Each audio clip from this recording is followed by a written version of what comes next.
Welcome back to another episode of Intimate Conversations with me, your host, Sonia B. And I have Dr. Portia here with me today, aka Curly Clinician.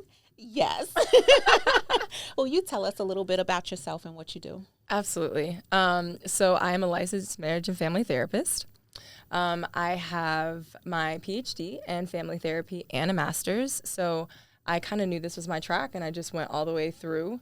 I've always been interested in families, couples, any type of like multi-dimensional relationship. Curly Clinician developed because I went natural, like my hair went natural a few years ago. And I loved the curls, and it's wild. And honestly, you don't see it as often. We already have a shortage of clinicians of color.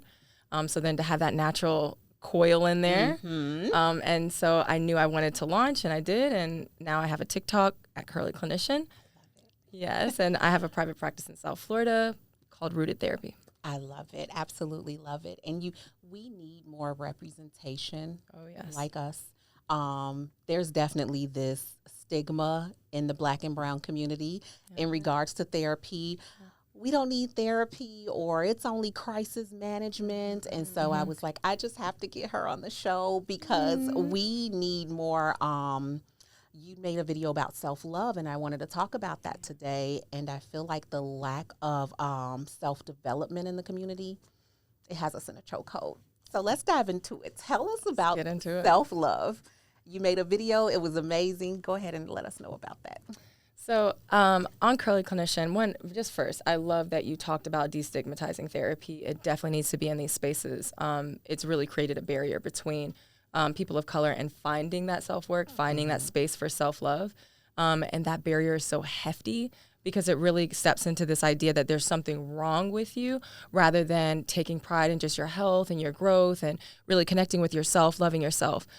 So I created Curly Clinician because of that stigma.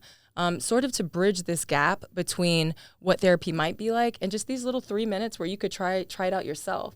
And when you have those little tiny practice units, I think it gets easier to do the bigger thing and take that bigger step for yourself.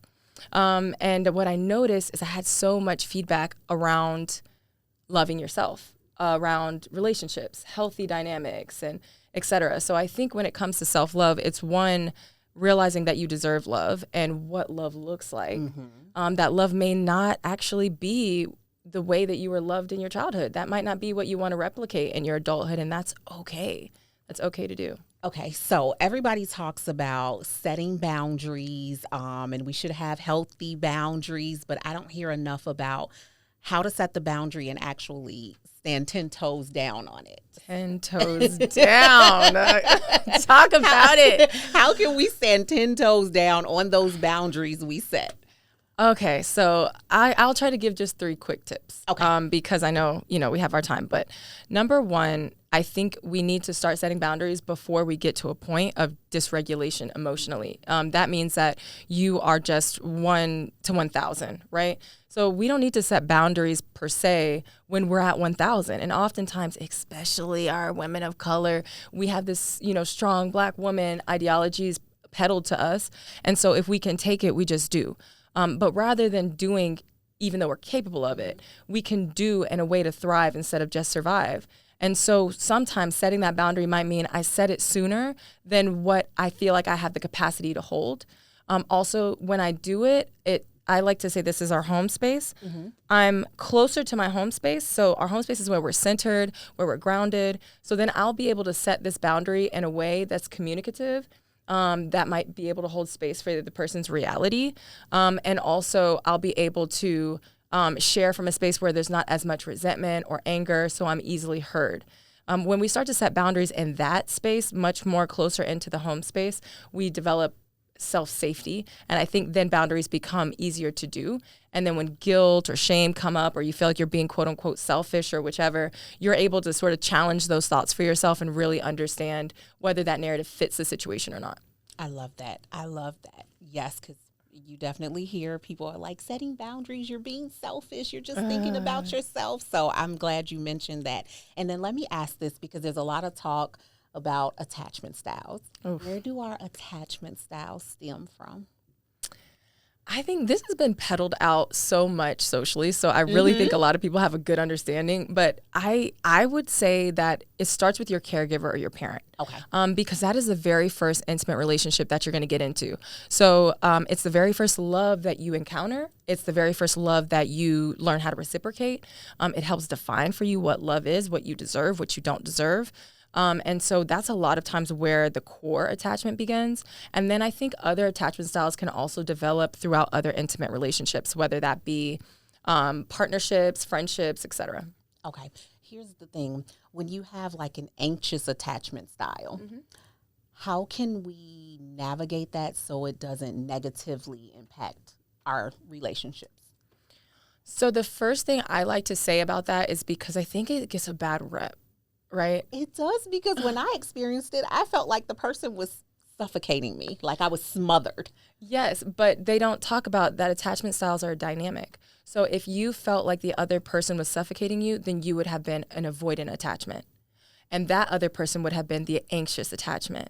The only thing that creates the secure attachment is two individuals willing to sit in the vulnerability and the intimacy together. So you don't just have it one paced. You might realize when you're in a relationship with one person that you were calm, cool, and collected. You know, like even if that relationship didn't work out, you just noticed that that was a better version of self. That self is still inside you, just like if you date someone where you're super anxious during that, that's still inside you as well. Wow. I'm glad you broke that down for us, 'cause we needed that. We hear about the attachment styles all the time, but we definitely still needed to hear that. Yeah, we do. So let me ask you this. When a person has never experienced a healthy relationship, whether platonic or in a romantic setting, and then you finally experience something healthy, when you get into that healthy space, it's going to feel unfamiliar. Oh, for sure. And then how do you, when you talk to people, what are some ways to navigate that? So the first thing that I would say is to understand what a healthy relationship is. I think people think healthy relationship means that you get your way all the time in the relationship. And that just isn't it, you know? Oftentimes you'll feel like it's healthy and the other person leaves and comes to me on my seat and telling me how crazy you are, you know? So it's a dynamic again. But I think that it's when you learn to cultivate safety. And so what happens is if you're in a secure relationship where you're noticing that it is secure, that it is healthy, my guess is, as a therapist, that you have encountered some sort of conflict in the relationship and the outcome was different than what you've usually expected. So what can happen there is now you're having to trust deeper. You're having to open up and be vulnerable. You might have to show up as your imperfect self to really work on those areas. A lot of people talk about healing on an individual level, but really there's a whole other gateway of healing that can only be done in relationship. And so when you get there, you're not going to show up perfectly, and that's okay. But having someone else on the other end of you being like, yeah, I still love you, that's okay.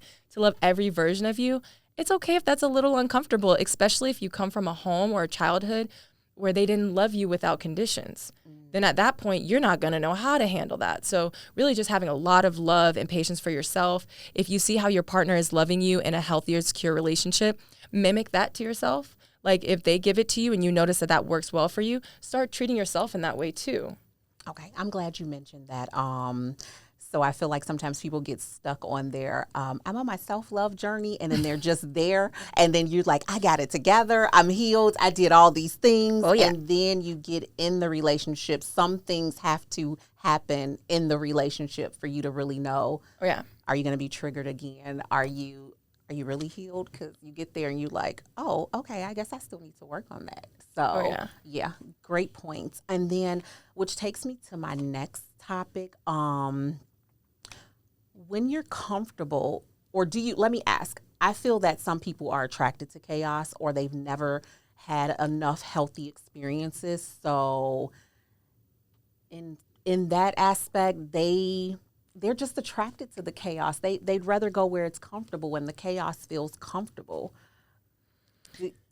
So yes, that is the social narrative for sure. So I really do have I have a divergent way of thinking at times. Okay. And so I want to shift it a little bit because yes, we attract chaos, but I think we use the word attract and don't really realize that like the idiosyncrasies within the attraction piece. We attract it because we reciprocate it. right? And so what we're doing, it's almost like, oh, well, they did that to me. You don't got to worry about it. I'm going to do this. That's what creates the chaos, is the cycle. It's cyclical, it's the cycle of sort of pain going back and forth, hurt and lack of healing going back and forth. So yes, we will be attracted to chaos, and we will be complicit in chaos and colluding with it, because we're also reacting rather than responding to it. And we also accept behaviors that we shouldn't accept because we might be just used to it from our childhood too. So there's a lot of dynamics in there that I think we have to weed out in order to successfully find a healthy relationship. Okay. Yeah. So here's my next thing. How hard is it for people to do the inner work, and what keeps people from doing the inner work? Let me just tell y'all, it is hard. Okay, there is no sugarcoating that. Yeah. It is hard. It's hard because you're having to do something. Let me speak from an I statement. I had to do something for myself, like show myself love and forgiveness, give myself the opportunity to learn and fail in dynamics, honor how I was feeling, even if other people were saying it was irrational. I had to honor myself and give myself that space, and holding that space is challenging to do if you have not grown up with individuals or caregivers holding it for you. So that would be number one, is why it's hard. I do have a disclaimer to this one. So if an individual has experienced any type of like sexual abuse or severe physical abuse, the body itself will work against you. The body has what they would call like the subconscious, and it will do and act in ways in order to keep you safe. So sometimes that can create barriers for us until we step into safety and the the conscious mind is able to expand. But aside from that, I would say a few of the larger, more common barriers, if those aren't present, or even if they are, is like severe substance use. It really detaches us from ourselves. So it's hard for anyone else around us to really see us for who we really are. Any type of infidelity or lying, like an excess of that in a relationship, not that a relationship can't get through either of those, but it does separate us from that, our partner. They can't see the real us if we're not telling them who we are. They can't see the real us if when things get hard, we're stepping into a different intimate space to meet the need rather than staying in it with our partner. So some of those sort of coping mechanisms will separate us in ways that aren't helpful. Okay. So, Dr. Portia, we've all heard this before. People say, I keep attracting the same type of person or the same type of relationships. How do we end that cycle? How do we get out of that cycle? Or what do you suggest we do? Boundaries, boundaries, boundaries. Boundaries are set because whoever's inside that boundary, it works for you and for them in that capacity. They choose to be there, and they're in a boundary that you've set that already serves your life to its highest good. But oftentimes people, when we set boundaries, who dismiss themselves or they release themselves from our life, it's because whatever was happening before was serving them and not serving us. And so it really is a dynamic, but in that space, if you want to attract something different, you have to do something different. That means boundaries create that dissonance between who you were and what you used to accept and who you are now and what you believe you deserve and how you want to navigate your life now. So when you start to set boundaries for yourself and figuring out your own self-care, your self-love, how to keep yourself at your highest vibration, you will definitely start attracting new people. That is a promise. So it's true. We are who we attract. To a certain degree. You agree, disagree? I've been on the fence about that a very long time. I can't say one way or the other. I'm just like, yeah, but you could be the greatest healed version of yourself, and if you're a hospital, the sick are gonna come. I think maybe the thing that makes me nervous about that, and I hear that all the time, is the wording, because it almost means that this person that might have been abusive to me, that might have been really hurtful, I'm this abuser, I'm this, that. I think what it really means is you are who you attract, in the sense that you are what you allow, right? And so if you're allowing someone to speak to you out of your character, to not stay consistent with you, to not show you love and care, to not move with an intentionality toward you, one, it's going to give you messages to yourself that that's what you're worth, because that's what you're experiencing. And two, it tells the other person that that's what you believe that you're worth, because that's what you're permitting. And so then that's that recursivity piece that kind of cycles back around and attracts itself to you over and over again. Makes sense. Makes a lot of sense. I'm glad you cleared that up, because, honey, I was on the fence about it. And let's talk about forgiveness and having grace with ourselves. I feel like not feel like, I actually know this to be true. Oftentimes, regardless if it's a romantic relationship, platonic, we have a hard time forgiving ourselves for what others did to us. But we can forgive that person, but it's really hard to have grace and forgive ourselves. How do you suggest we can do that? That's a great question. It really is hard to forgive self. I think that my first go-to, what has helped me and served me, because oftentimes forgiveness is learned in childhood. But if your parents loved you with conditions, sometimes pretty strict conditions in some homes, sometimes it meant whether you did right or wrong, you had access to them or not, like right access to your love source or not. So it sends a lot. There's a lot that's pretty deeply ingrained there. So what I've done, I'm a professor, so maybe I'm a little biased here, but we talk a lot about a growth mindset. I kind of tweak that and I say a learner's mindset. Because if I see a newborn, right, and let's say you're just starting out on this journey of self-love, self-care, self-forgiveness, if I see a newborn and they're falling when they crawl or falling and stumbling when they walk, I'm like, oh my goodness, right. Like, it's okay, you can do it. Like, we're just so grateful for the fact that they're trying, right? We can see the struggle and we notice each step that they're getting a little closer to fully achieving it. But when we look at ourselves, we don't share in that same sentiment. So reminding yourself that you're learning in this, and while it may not always be physically apparent in our body like it would be for a newborn and walking, we have an emotional body, I believe, too. And I think that space also has to grow. And if we've not given it space or had opportunity for that to happen, give ourselves time and grace. If you fail, think of yourself as a learner. And if you already knew it, you wouldn't be learning it. So that's okay. I love it. Thank you for breaking that down for us. And look, Dr. Portia, where can we find you? How can they reach you? The listeners, the viewers, how can they reach you if they would like to have you as their therapist, please? So you can, I'm a South Florida based private practice. You can find me on Instagram at Rooted in Therapy, or my website is www.myrootedtherapy.com. And then also TikTok, which is my favorite, at curlyclinician.com. And that tag is also on Instagram as well.